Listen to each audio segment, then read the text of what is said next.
अस्सलाम वालेकुम वरहमतुल्लाह। Welcome to the channel mathematics videos. Real analysis का नेक्स्ट लेक्चर स्टार्ट करते हैं।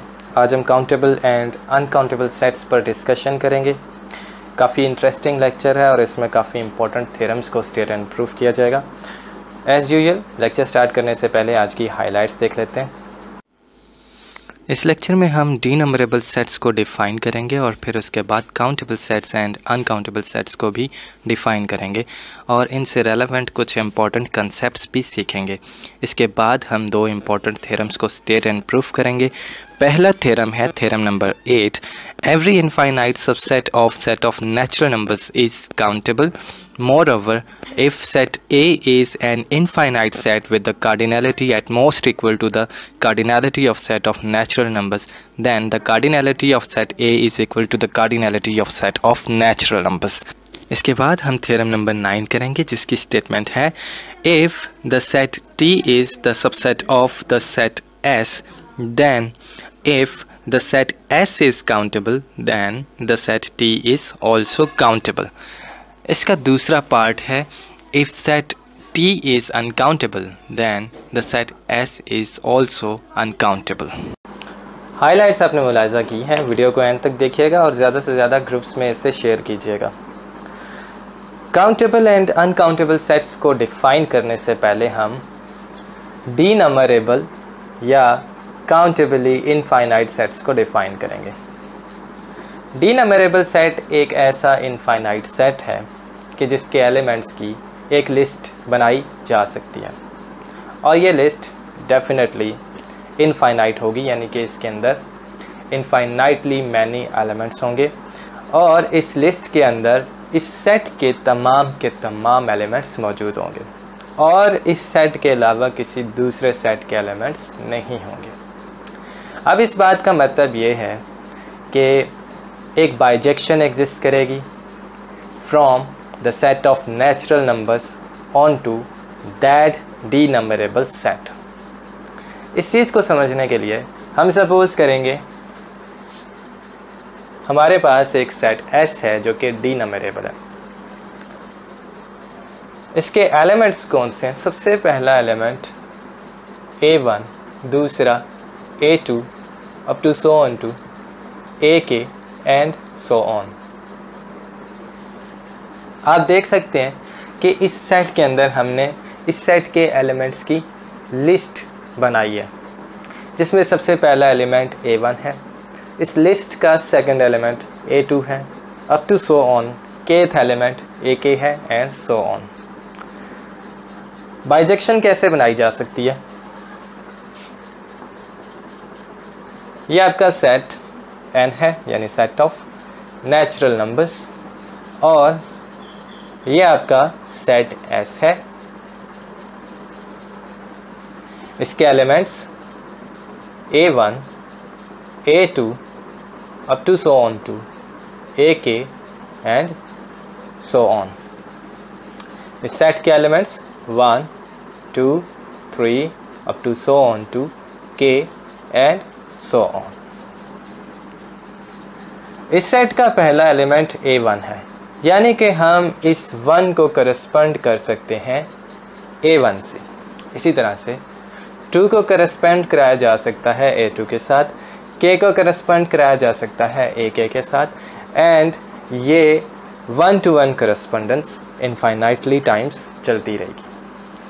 ठीक है, एक तो यहाँ से क्लियर हो गया कि हमने जो ये मैपिंग बनाई है या करस्पॉन्डेंस बनाई है ये 1-to-1 है और ये ऑन टू भी है, क्योंकि इस सेट का हर एक एलिमेंट इस सेट के किसी न किसी एलिमेंट का इमेज है अंडर द मैपिंग। इस मैपिंग को हम F से डिनोट करेंगे and this is the mapping from the set of natural numbers on to the set capital S and this is a bijective mapping. Define इसको हम कैसे करेंगे? F of n is equal to an where n is a natural number।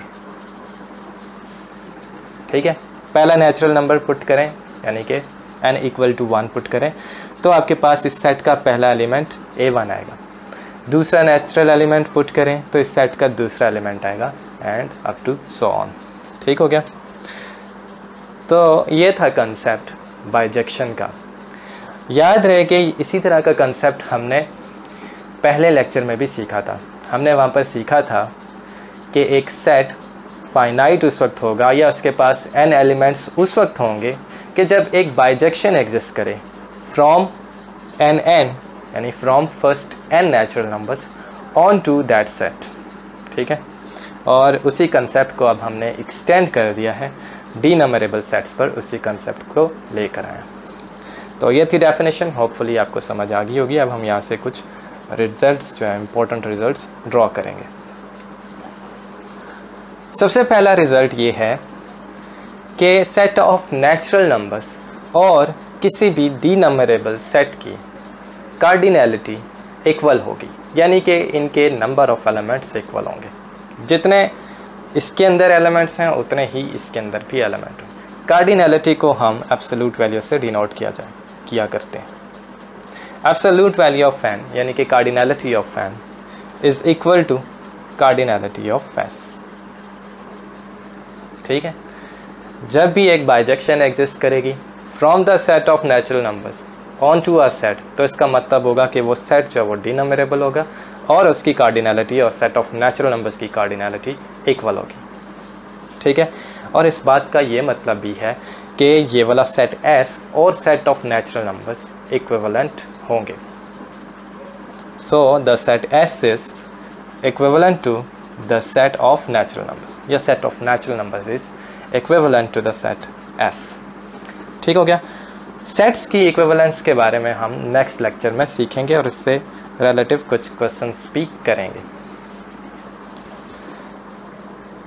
Next concept, अगर हमारे पास कोई से दो sets हैं, एक सेट A और एक सेट B, और ये ऐसे सेट्स हैं कि सेट A की कार्डिनैलिटी एट मोस्ट इक्वल है सेट B के कार्डिनैलिटी की, यानी कि cardinality of A is less than और equal to the cardinality of set B, तो फिर इसका मतलब होगा कि अब बाइजेक्शन नहीं, एक इंजेक्शन एग्जिस्ट करेगी from the set A into the set B। अब इस चीज़ को हम इस फिगर के थ्रू कैसे एक्सप्रेस कर सकते हैं, एक्सप्लेन कर सकते हैं। इस सेट को आप सेट A बनाएं, लेकिन अगर आप सेट ऑफ नेचुरल नंबर्स को सेट A बनाते हैं तो फिर नोट करें कि इसकी और इसकी कार्डिनैलिटी इक्वल हो जाएगी। स्ट्रिक्ट इनइक्वालिटी कैसे लेकर आएँ, यानी कि ये वाली कंडीशन कैसे लेकर आएँ, इसके लिए आपको कम से कम यहाँ से कम से कम एक एलिमेंट इरेज करना पड़ेगा।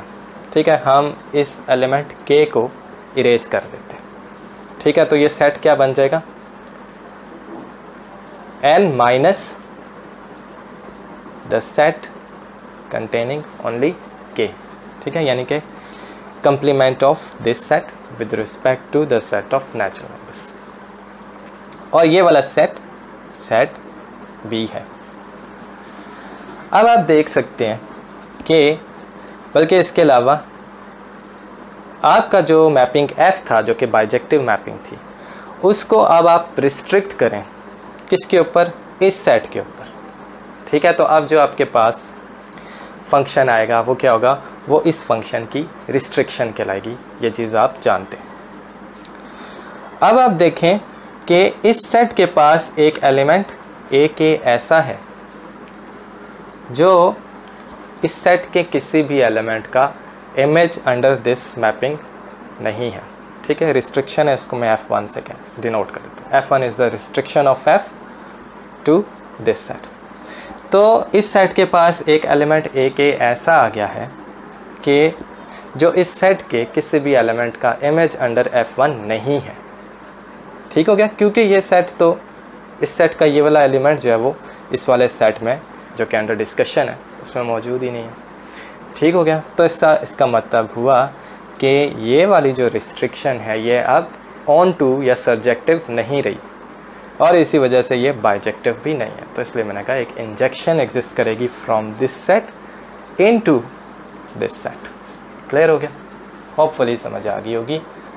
आगे चलते हैं।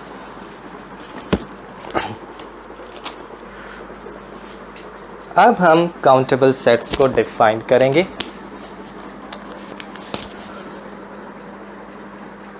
काउंटेबल सेट ये एक ऐसा सेट है जो या तो फाइनाइट हो या डीनंबरेबल या काउंटेबली इनफाइनाइट हो। ठीक हो गया। और इसी तरह से एक सेट अनकाउंटेबल उस वक्त कहलाएगा जब वो ना तो फाइनाइट हो ना ही डीनंबरेबल हो, यानी कि अगर वो काउंटेबल ही ना हो तो वो अनकाउंटेबल कहलाएगा। ठीक हो गया। इनकी कुछ एग्जांपल्स आप कंसीडर कर लें। Set of natural numbers definitely countable है। ठीक है, क्योंकि हम एक बाइजेक्शन लेकर आ सकते हैं from the set of natural numbers on to the set of natural numbers. ठीक हो गया। और उस बाइजेक्शन को आप किस तरह से डिफाइन कर सकते हैं, आप डायग्राम्स में नहीं बना रहा, डिफाइन कर सकते हैं आप उसको F of N is equal to N. Clear हो गया। तो ये पहली एग्जांपल होगी। इसी तरह से सेट ऑफ ऑल इंटीजर्स, ये भी आपके पास काउंटेबल सेट है, क्योंकि आप इस सेट की इनमरेशन कर सकते हैं, यानी कि इसकी आप लिस्ट बना सकते हैं। कैसे? सबसे पहले आप रखेंगे 0, फिर उसके बाद -1, फिर +1, फिर -2, फिर +2 एंड सो ऑन। ठीक हो गया। तो ये भी काउंटेबल हो गया। इसी तरह से set of positive even numbers, इसको मैं E+ से डिनोट कर लेता हूँ यहाँ पर।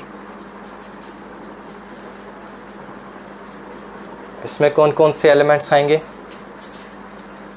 0, 2, 4, 6, 8, 10 up to so on.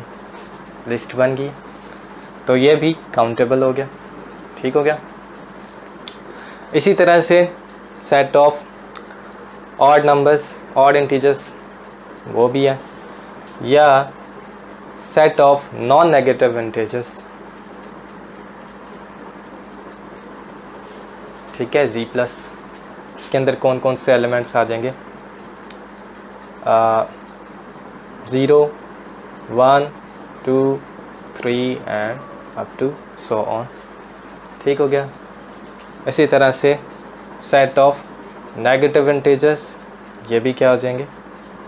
-1, -2, -3 and up to so on. ठीक हो गया। ये सारे के सारे काउंटेबल सेट्स हैं। ठीक हो गया। आपको मैं होमवर्क देता हूँ कि आप लोगों ने क्या करना है, ये बाइजेक्शंस बनानी, जैसे मैंने इसको डिफ़ाइन किया यहाँ पर और इसी तरह से इसको भी डिफ़ाइन किया, आपने भी इनकी बाइजेक्शंस को डिफ़ाइन करना। ठीक है। हिंट के तौर पे मैं आपको चलें इसकी बना कर दे देता हूँ। बाइजेक्शन कैसे बनाएंगे? F of N is equal to -n where n belongs to the set of natural numbers. एक और इंतहाई इम्पोर्टेंट पॉइंट ये है कि फर्स्ट लेक्चर में थ्योरम नंबर 1 से पहले हमने कुछ इम्पोर्टेंट रिजल्ट्स डिराइव किए थे रिगार्डिंग फाइनाइट सेट्स। उन्हीं रिजल्ट्स को डीनंबरेबल सेट्स पर भी हम अप्लाई कर सकते हैं। मिसाल के तौर पे a set S is denumerable if and only if there exist a bijection from the set S on to the set of natural numbers. यानी कि एक तो इफ़ एंड ओनली इफ़ का इस्तेमाल किया और इसके अलावा इस बाइजेक्शन में ये वाला जो ऑर्डर है इसको भी रिवर्स कर दिया। ठीक है। और इसी तरह से a set S is denumerable if and only if there exist a bijection G from the set S on to another denumerable set T। ठीक है। ये तो बिल्कुल ऑब्वियस है क्योंकि इन दोनों सेट्स की कार्डिनैलिटीज़ इक्वल हैं और सेट ऑफ नेचुरल नंबर की कार्डिनैलिटी के इक्वल है। इसलिए एक बाइजेक्शन G एग्जिस्ट करेगी from the set S on to the set T। ठीक है। और यहाँ पर भी आप ऑर्डर को रिवर्स करके लिख सकते हैं। ठीक है। तो अब यह रिजल्ट्स चूँकि फाइनाइट सेट्स पर भी एप्लीकेबल हैं और डीनंबरेबल सेट्स के लिए भी वैलिड हैं, तो फिर इसका मतलब हुआ कि ये रिजल्ट्स काउंटेबल सेट्स के लिए भी वैलिड है डेफिनेटली। क्लियर हो गया? तो अब हम थ्योरम्स स्टार्ट करते हैं। सबसे पहला थ्योरम है every infinite subset of set of natural numbers is countable and if A is infinite with the property that the cardinality of A is at most equal to the cardinality of set of natural numbers, then the cardinality of A is equal to the cardinality of set of natural numbers। ये काफ़ी interesting चीज़ है, ठीक है।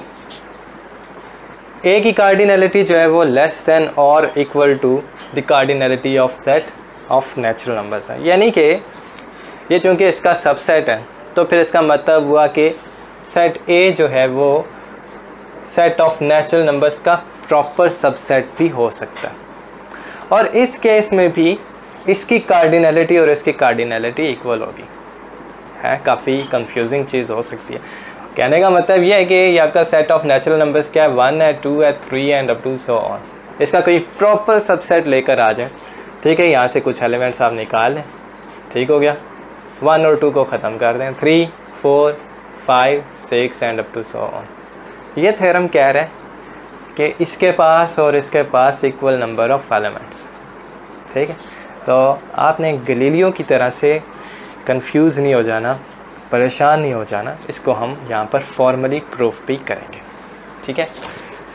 तो इसका proof करते हैं।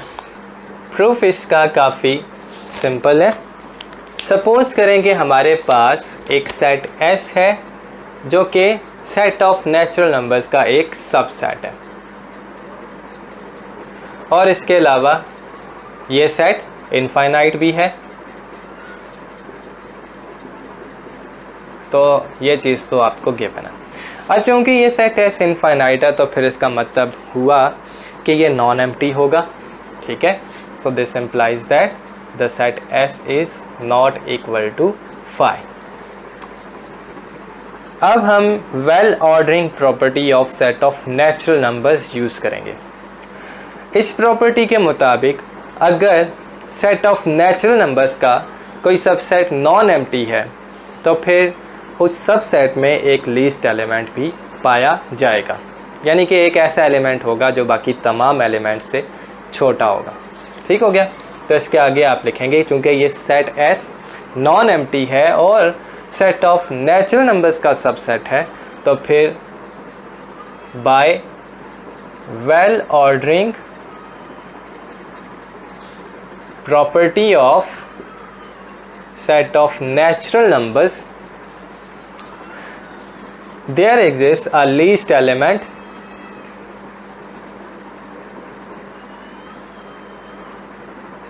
ठीक है, least element of set S, और हम सपोज करेंगे कि ये लीस्ट एलिमेंट क्या है, B1 से B1, ठीक हो गया। अब आप एक और सेट कंसीडर करें, सेट S में से ये वाला लीस्ट एलिमेंट आप निकाल लें, ठीक है। क्या ये सेट भी नॉन एम्प्टी है या नहीं? क्योंकि सेट S जो है वो इनफाइनाइट है, इसमें से एक एलिमेंट निकालें तो फिर ये भी दोबारा से क्या हो जाएगा, इनफाइनाइट हो जाएगा, ठीक है। तो फिर इसका मतलब हुआ कि ये भी नॉन एम्प्टी है, ठीक हो गया। तो दोबारा से according to well ordering property of set of natural numbers there is a least element of this set, और इस लीस्ट एलिमेंट को हम B1 कहेंगे, B2 कहेंगे, B1 ऑलरेडी आ गया। फिर इसी तरह से आप एक और सेट कंसीडर करें S माइनस, जिसमें B1 और B2 दोनों ही नहीं है, ठीक हो गया, ठीक है। ये भी नॉन एम्प्टी है, तो फिर इसके पास भी एक लीस्ट एलिमेंट पाया जाएगा, element B3 and so on, ठीक है। ये प्रोसेस करते जाएं, ठीक है। सारी रात बैठ के ये नहीं करते रहना, बस आगे सो ऑन आपने लिख लेना है। अच्छा, अब इसके बाद नोट करें कि हमारे पास एक लिस्ट आ गई है, list of elements of x. ठीक है, कौन कौन से, सेट एस का एलिमेंट b1 और फिर इससे बड़ा एलिमेंट b2, फिर इससे बड़ा एलिमेंट b3, फिर b4 and up to so on, infinite list आ गई। ठीक है, तो इसका मतलब हुआ कि हम इस सेट S के तमाम एलिमेंट्स को इस लिस्ट की फॉर्म में लिख सकते हैं, जिसके अंदर सबसे पहला एलिमेंट सबसे छोटा, उससे अगला एलिमेंट उससे बड़ा और फिर उससे आगे वाला उन पहले वाले दोनों से बड़ा। ठीक है, इस तरह से हमने ये एक इनफाइनाइट लिस्ट बना ली है। तो इसका मतलब हुआ कि हमने एक इनोमरेशन कर लिया, एक लिस्ट तैयार कर ली of all elements of set S, therefore this set is a denumerable set and hence it is countable. ठीक हो गया। और बाइजेक्शन इस केस में क्या होगी, the bijection F from the set of natural numbers onto the set S is given by f of n is equal to bn where n is a natural number। ठीक, तो इसके साथ ही पहला part जो है वो कंप्लीट हो जाता है। सेकेंड पार्ट को प्रूव करते हैं। नोट करें, cardinality of A at most equal है cardinality of set of natural numbers के। तो अभी हमने सीखा कि एक बाइजेक्शन नहीं एक इंजेक्शन एग्जिस्ट करेगी, इसको हम जी से डिनोट कर लेते हैं। From first set into the second set. Second set क्या है, सेट ऑफ नेचुरल नंबर्स। ठीक है, तो आपने लिखना है it is given that the cardinality of A is at most equal to the cardinality of set of natural numbers, therefore there exists an injection G from the set A into the set of natural numbers। यह चीज़ लिखने के बाद अब हमने क्या करना है, इस इंजेक्शन को बाइजेक्शन बनाना है। वो कैसे, इस सेट ऑफ नेचुरल नंबर्स को रिप्लेस कर देंगे सेट A के इमेज से, image under the function G, यानी G ऑफ A से। अब ये इंजेक्शन क्या बन जाएगी, बाइजेक्शन, क्योंकि G ऑफ A में सेट A के जितने भी एलिमेंट्स हैं उनकी इमेजेस होंगी अंडर द मैपिंग G। ठीक है, ये तो चीज़ आपको पता है। तो आगे आप लिखेंगे consider G from A into G of A। अब ये क्या है, ऑब्वियसली बाइजेक्शन है। ठीक हो गया, और ये इसका सबसेट भी है। G of A is a subset of set of natural numbers। अब हमें गिवन है कि सेट A जो है वो इनफाइनाइट है, और इस G के 1 to 1 होने की वजह से, क्योंकि ये बाइजेक्टिव है, 1 to 1 होने की वजह से ये वाला सेट जो है वो भी क्या हो जाएगा, इनफाइनाइट हो जाएगा डेफिनेटली। ठीक हो गया। अब हमें पता है कि ये सेट ऑफ नेचुरल नंबर्स का सबसेट है। तो पहले पार्ट में हमने सीखा है कि सेट ऑफ नेचुरल नंबर का कोई भी इनफाइनाइट सबसेट जो है वो क्या होगा, काउंटेबल होगा। ठीक है, तो इसका मतलब हुआ कि अब आपने कहना from first part it is clear that G of A is countable.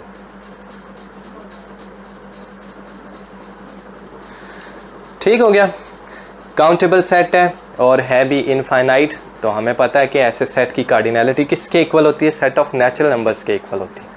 ठीक हो गया, तो फिर this implies that the cardinality of G of A is equal to the cardinality of set of natural numbers। ठीक है, अब चूंकि ये मैपिंग 1 to 1 है तो इसका मतलब हुआ कि इसकी कार्डिनलिटी और इस सेट A की कार्डिनलिटी इक्वल होगी।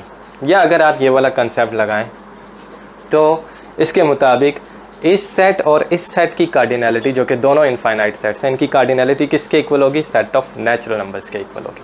ठीक है, वही केस यहाँ पर है। ठीक हो गया, तो इसका मतलब हुआ कि this implies that cardinality of A is also equal to the cardinality of set of natural numbers. ठीक हो गया, तो यही चीज़ हमने प्रूफ करनी थी। ठीक है, तो होपफुली आपको ये वाला प्रूफ समझ आ गया होगा। बाय द वे ये थ्योरम नंबर 8 था, मैंने 1 लिख दिया। अब हम थ्योरम नंबर 9 को स्टेट एंड प्रूफ करेंगे। थ्योरम नंबर 9 ये थ्योरम नंबर 4 के एनालॉगस है, बिल्कुल उसी तरह का। इसकी स्टेटमेंट है कि अगर कोई सेट काउंटेबल है तो फिर इसका सबसेट भी काउंटेबल होगा, या अगर किसी सेट का सबसेट अनकाउंटेबल है तो फिर वो सेट खुद भी अनकाउंटेबल होगा। स्टेटमेंट लिख लेते हैं। Suppose the set T is a subset of a set S। Then पहली statement, if the set S is countable then its subset T is also countable। दूसरी स्टेटमेंट जो कि स्टेटमेंट 1 का ही कॉन्ट्रा पॉजिटिव आर्ग्यूमेंट है वो है if the set T is uncountable then the set S is also uncountable। ठीक हो गया। प्रूफ करते हैं इस इंतहाई सिंपल से थ्योरम को। पीछे वाली चीज़ें आपको अच्छी तरह से आनी चाहिए जो हमने पिछले थ्योरम्स में कर रखी हैं।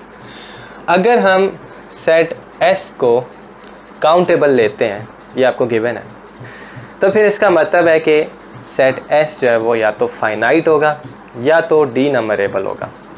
ठीक है, अगर हम सेट S को फाइनाइट रख लेते हैं तो फिर थ्योरम नंबर 4 में हमने ऑलरेडी प्रूफ कर रखा है कि किसी भी फाइनाइट सेट का सबसेट भी फाइनाइट होता है। तो इसका मतलब है कि अगर हम S को फाइनाइट रहते हैं तो ये ट्रिवियली इसका सबसेट जो है वो क्या हो जाएगा, फाइनाइट हो जाएगा, यानी कि ये केस ट्रिवियल हो जाएगा। तो फिर आप यहाँ पर लिखेंगे if set S is finite then the set T is automatically finite, that is this is a trivial case, therefore we have to suppose that the set S is infinite, denumerable है। ठीक है, इसका मतलब है infinite है। ठीक हो गया। और इसी तरह से इसका सबसेट भी हमें क्या लेना है, सबसेट T जो है वो भी इनफाइनाइट लेना है, क्योंकि अगर आप इसको फाइनाइट रखते हैं तो फिर ये तो ऑटोमेटिकली जो क्या हो जाएगा, काउंटेबल हो जाएगा। तो इसलिए हम T को भी क्या रखेंगे, इनफाइनाइट। ठीक है, और चेक करना है क्या ये सेट S की तरह ये भी डी नंबरेबल आता है या नहीं आता। ठीक है, ये चीज़ हमने चेक करनी है। अब चूंकि सेट S जो है वो इनफाइनाइट है और काउंटेबल भी है, तो इसका मतलब है डी नंबरेबल है, तो एक बाइजेक्शन एग्जिस्ट करेगी from the set of natural numbers on to the set S, और इस ऑर्डर को आप रिवर्स भी कर सकते हैं। तो यहाँ पर आपने रिवर्स करके लेना है। तो there exist a bijection psi from the set S into the set of natural numbers. Clear हो गया। अब आपने क्या करना है, इस बाइजेक्शन की रिस्ट्रिक्शन बनानी है। ठीक है, इसको कहाँ पर आपने रिस्ट्रिक्ट करना है, definitely to the set T। ठीक है, psi from T into set of natural number. अगर यहाँ पर सेट ऑफ नेचुरल नंबर लगाते हैं तो हमें पता है कि ये बाइजेक्शन ही रहेगी, अब ये इंजेक्शन बन जाएगी। तो बाइजेक्शन बनाने के लिए हमें यहाँ से n को ख़त्म करना है। क्या लिख लेना है, साई ऑफ T। ठीक हो गया। और साई ऑफ T जो है वो किसका सबसेट है, सेट ऑफ नेचुरल नंबर्स का। ठीक हो गया, इसी का सबसेट है ना, क्योंकि इसी से हमने ये लिया है साई ऑफ T। अच्छा, और ये भी नोट करें क्योंकि ये बाइजेक्शन है, अगर ये सेट T इनफाइनाइट है तो इसके बाइजेक्शन होने की वजह से, यानी कि स्ट्रिक्टली स्पीकिंग 1 to 1 होने की वजह से ये भी क्या हो जाएगा, ये भी इनफाइनाइट हो जाएगा। अभी हमने पिछले थ्योरम के अंदर प्रूव किया है कि अगर सेट ऑफ नेचुरल नंबर्स का कोई सा भी इनफाइनाइट सबसेट लिया जाए तो वो क्या होगा, काउंटेबल होगा। तो यहाँ पर आपने उस थ्योरम की स्टेटमेंट लिखनी है, तो फिर आगे लिखना है according to this statement the set psi of T is countable. ठीक है, इस वाले कंसेप्ट को देखें जो मैंने आपको बताया था। मैंने कहा था कि अगर सेट S काउंटेबल है तो फिर एक बाइजेक्शन G एग्जिस्ट करेगी from the set S on to another countable set. इस कंसेप्ट को अगर आप इधर लगाएं, अब आपने प्रूव कर लिया कि ये काउंटेबल है और ये बाइजेक्शन है, तो फिर इसका मतलब हुआ कि ये क्या है, ये भी काउंटेबल होगा अकॉर्डिंग टू दिस कंसेप्ट। ठीक है, तो इस चीज़ को आपने पूरा यहाँ पर लिखना है।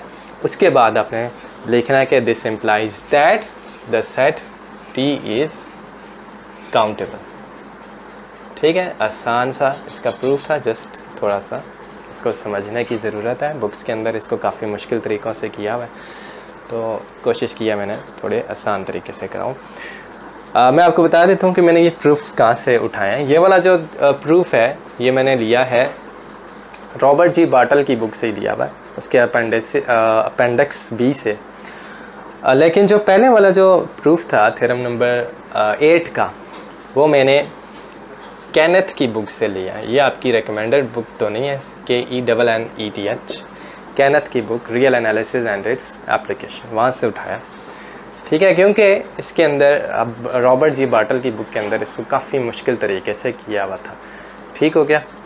तो उसके अलावा जो दूसरी आपकी कोस्माला की बुक है, उसमें तो बिल्कुल ही उसने शॉर्ट कर दिया और ज़्यादा आपको होमवर्क के तौर पे दे दिया था, तो इसलिए जो मैंने दूसरी बुक का इंतखाब किया, इससे इसको प्रूफ करें।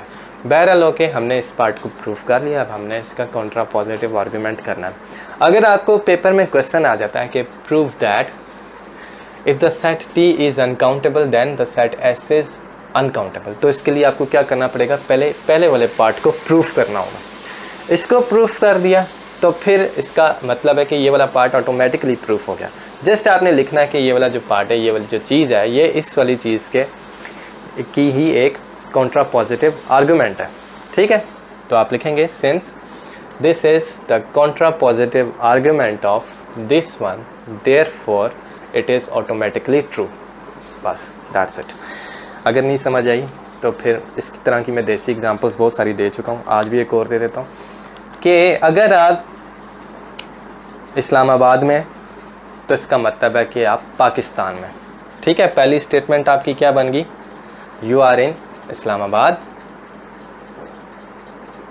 दूसरी स्टेटमेंट क्या है कि then it means that you are in Pakistan.